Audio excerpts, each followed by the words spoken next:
All right, and to begin the presentation of the paper with Peadar Kirby.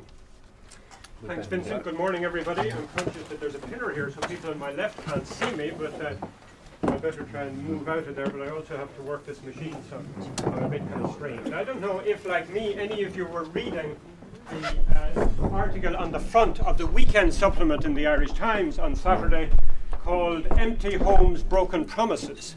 It had rather grim photographs of half-finished houses at the top, but grimmer indeed were the contents, because they were talking about, well, housing estates where houses are half-finished, where people, only a few houses are occupied, of shopping centres in the town of Longford, which are boarded up, unoccupied.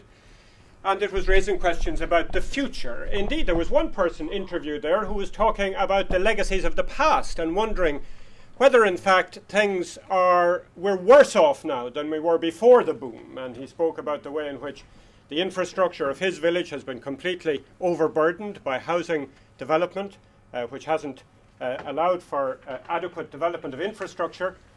Now, all of this comes at a time where we need a fundamental rethink about where we're going, and it draws our attention to the fact that the rethink that we are forced to engage in isn't just a rethink about the future, about where do we want to go as a society. Equally important is a rethink about how we've got to where we are.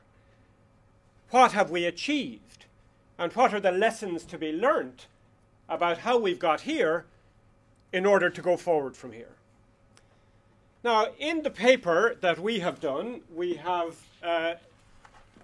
done an assessment at the very beginning and relatively briefly about what was clear to us 12 months ago were the weaknesses of the so-called Irish model. You'll find it there on pages 12 to 14. But beyond the weaknesses of the existing model, we also want to draw out the possibilities for an alternative model. And I suppose the heart of what we're trying to do here is to draw on things that aren't in any way radical. They're absolutely commonplace in any of the academic discussions that Mary and myself are involved in about the fact that there isn't simply one model of capitalism. There are varieties of capitalism. And that to arrive at a particular model, a particular relationship of the market with the state, then you have a whole history, including a history of civil society engagement, which ultimately configures the sort of state that we have and the way in which that state relates to the market. So those are the things we're trying to pull out for Ireland today, and we're trying to put at the centre of our debate. So, to start, we have the context we're in now, and we look at the fact, I suppose one of the grimmest things about the reality that we face, sorry if you can't see this, is the poverty of public debate about the options that we face, the lack of vision, the lack of real a richness of thinking, of social thinking that's, that's obvious if we listen to the media, if we read newspaper reports, etc. Now, that, as we say here, is the consequences of strategic choices that have been made by our elites and by civil society and by the groups that all of you belong to, and also by the groups that Mary and I belong to, by academia. In other words, there's been a series of choices that have, over the last 20 years, fostered a very complacent and consensus public culture, where critical voices have been marginalised completely, have been delegitimised.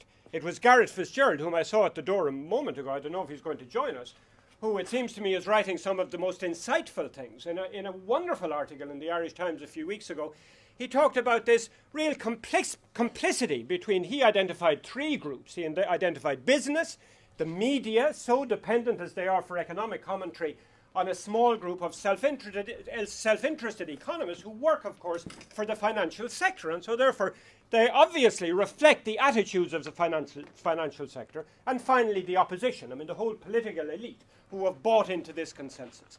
It seems to me we need to broaden the groups that he mentioned to include organised civil society, organised within social partnership, and to include indeed much of the academic output from our universities.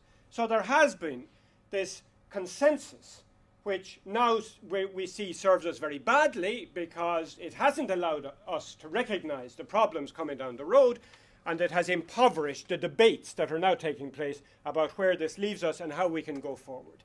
The third thing to look at is the weakness of Irish democracy that has resulted from this. I mean, if we go back 20 years, and I remember in 1996 organizing a group seminar in DCU where I worked then, about the community and voluntary sector joining social partnership, and all this high-blown rhetoric about this as a form of participatory democracy. I mean, at the time, I must say, I was extremely skeptical about it. I'm much more skeptical now, because what we see over 10 years later is, it seems to me, an emasculation of Irish democracy as a result of this.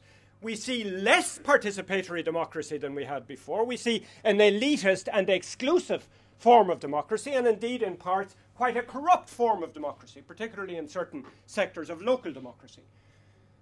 And this is due, it seems to me, or it has led to what Mary, in a very insightful contribution to a joint chapter that we recently wrote for a forthcoming book that I've co-edited called Power, Dissent and Democracy. It should be out next month. That's my advertisement for it. She identified 5 absences in Irish public life today as a result of this emasculation of democracy. The absence of a political dynamic creating alternatives is the first of them. The absence of broad-based reform campaigns which have an alternative vision of Irish society, of the structures of power and of wealth and income distribution in Irish society to offer. The illustration, the third absence, illustrated in the campaign on the Lisbon Treaty, where the no side was dominated by civil society organisations of, broadly speaking, the extreme right and the extreme left, where there was no input from the mainstream civil society, organised civil society. It was shocking, the absence of any voice. Is it that people like you don't care about our involvement in the European Union? Is it that you don't have any view to offer? Is it that you share in these simplistic yes and no's that we were given during the course of that campaign? That's an absence, and it's an absence that really damages the future of our society for all of us. And then there's the absence of robust debate within social partnership, this narrow consensus. Consensus, of course, generated by the business and the political elites of this society that the community and voluntary sector bought into, and indeed the trade unions have bought into, and has led us to the situation we're in now.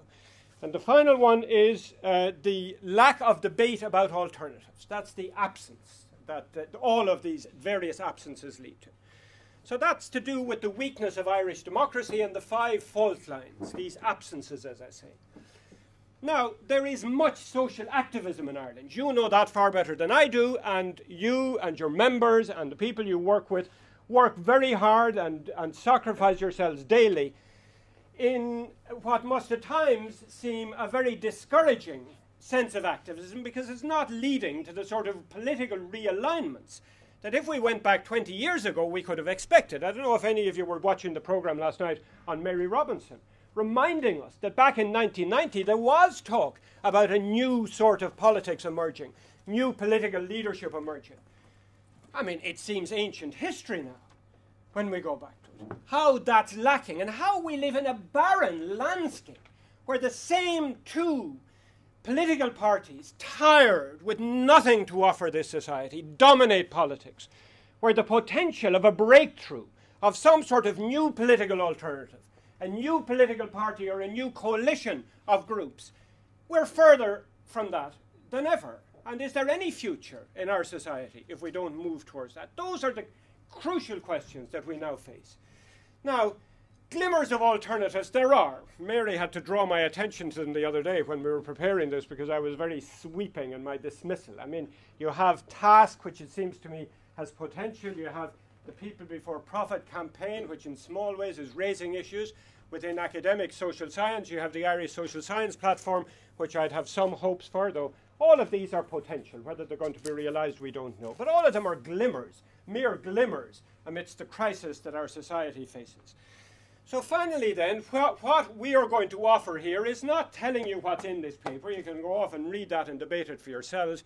But we're going to look at 2 things. We're going to look really at how we strategize from where we are now, and at the ideas that might inform that strategy. So that's what Mary and myself are going to offer. I'm going to broadly look at the ideas, because it seems to me social change emerges from ideas first and foremost, and then Mary will talk about the way ideas can be taken up by social movements and built into strategies for alternative politics to emerge.